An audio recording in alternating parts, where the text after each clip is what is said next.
Welcome to the 700 Club. A battle is brewing in Congress with potentially catastrophic consequences. Senate Republicans insist they will not support raising the debt ceiling. They say the Democrats must pay the political price for their out-of-control spending. In response, Democrats are taking a risky gambit. What is it? And could this trigger economic disaster for America? CBN News Capitol Hill correspondent Abigail Robertson has more. Democrats must convince 10 Republican senators to vote in favor of a bill that funds the government through December. But Republicans have made it clear they won't support it with the current provision that raises the debt ceiling included. The Democrats want to go it alone on spending. They're going to have to go it alone on raising the debt ceiling. Republicans claim the Democrats' reckless spending is to blame for the debt ceiling crisis, so they should vote to raise it on their own. My advice to this Democratic government, the President, the House, and the Senate, don't play Russian roulette with our economy. Step up and raise the debt ceiling to cover all that you've been engaged in all year long. But Majority Leader Chuck Schumer argues the debts we owe now were accrued under GOP leadership. Republicans are trying a dine and dash of historic proportion. This debt that we are asking to be spent is all Trump debt. A point Senator Rick Scott disputes. The suspension expired July 31st. Everything that was done last year, that was already taken care of in the debt ceiling suspension. So this is for what they're doing now. If the debt ceiling isn't raised, the U.S. will soon run out of cash to pay its bills, which experts warn could trigger an economic catastrophe. We're going to have to make structural changes because this is going to catch up with us. Members of both parties criticized the House for passing its continuing resolution after progressive Democrats successfully removed $1 billion in funding for Israel's Iron Dome. It's really bad messaging overall for the Democratic Party, who likes to say that they're pro-Israel. CBN News chief political analyst David Brody warns this is dangerous territory for Democrats. If there is indeed a major attack on Israel and there is no funding for the Iron Dome and it's not fully functional, I mean, this is a major risk for the Democrat Party to have Ilhan Omar and AOC and others trying to, in essence, put Israel at risk. That is bad politically for the Democrats. The bipartisan backlash led House Majority Leader Steny Hoyer to promise a vote on a standalone bill by the end of the week that restores the funding. It is absolutely essential. There were 4,400 rockets in 10 days that rained down on Israel, one of our closest allies and friends. Hoyer said he spoke with Israel's Minister of Foreign Affairs and assured him there is strong bipartisan support for the Iron Dome and the funding will be restored. Reporting from Virginia, Abigail Robertson, CBN News. Let me underline the catastrophic consequences if the U.S. defaults on its obligation.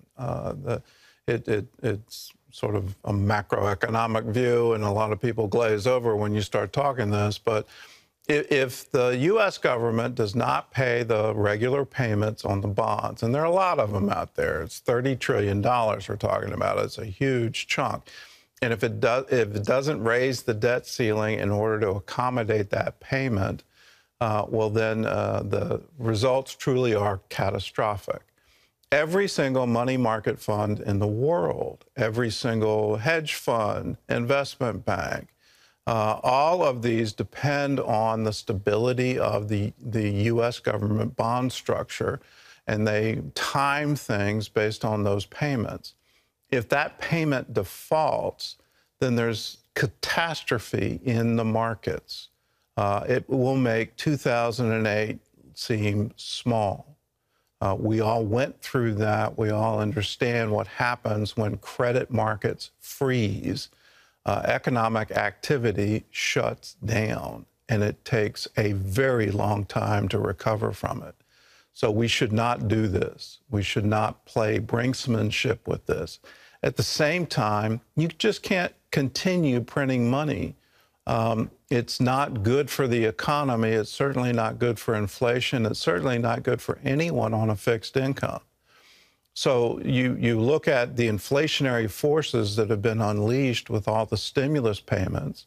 the unintended consequences of you're actually incentivizing people not to work, and that continuing on, that makes no sense. At some point, we've got to come to terms with we're running a huge credit card balance, and we're running out of income to pay for it.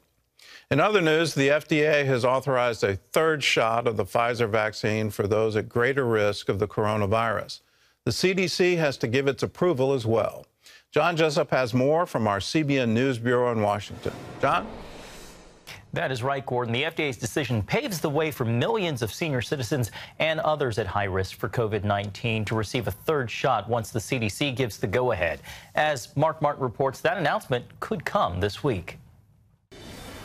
The FDA authorization means tens of millions of Americans will now be eligible for the third jab. Among them, senior citizens if they've had their last shot at least 6 months ago, and those in high-risk jobs who are likely to get exposed to the virus. For example, healthcare workers, teachers, staff working at child daycares, grocery workers, and people living in homeless shelters and prisons. The CDC telling local and state health officials to hold off on giving the booster shot until they've signed off, which could come by week's end. Hopefully, Director Walensky will come out on Friday and give those final recommendations about who is at high risk and who exactly should be getting these booster shots, including those above the age of 65. For everyone else, we just need more data. People need to wait. Some health advisors are questioning the rationale for boosters and urging the CDC to wait at least another month before signing off.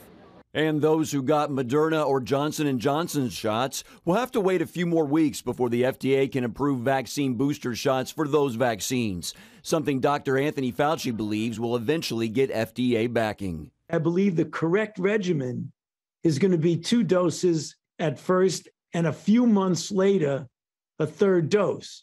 For J&J, it'll be the first dose, followed a few months later by the second dose. Meanwhile, President Biden is promising to buy 500 million doses of the Pfizer vaccine to donate for distribution around the world. Mark Martin, CBN News. Thanks, Mark.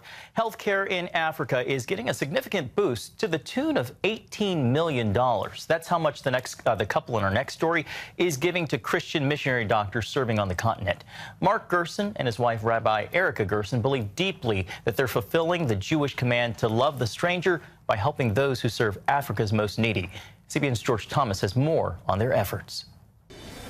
Spend time with Mark and Erica Gerson, and you'll quickly discover their passion for helping those less fortunate is rooted in love. Love is always an action word.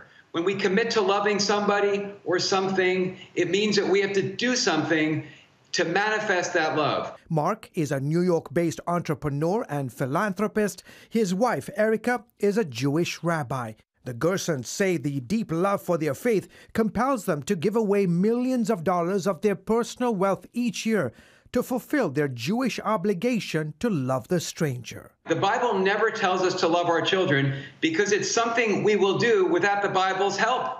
We'll love our children even if nobody instructs us to do so. Yet the Bible tells us to love the stranger over and over again, 36 times, because loving the stranger is not something that comes naturally. It's not something that comes easily.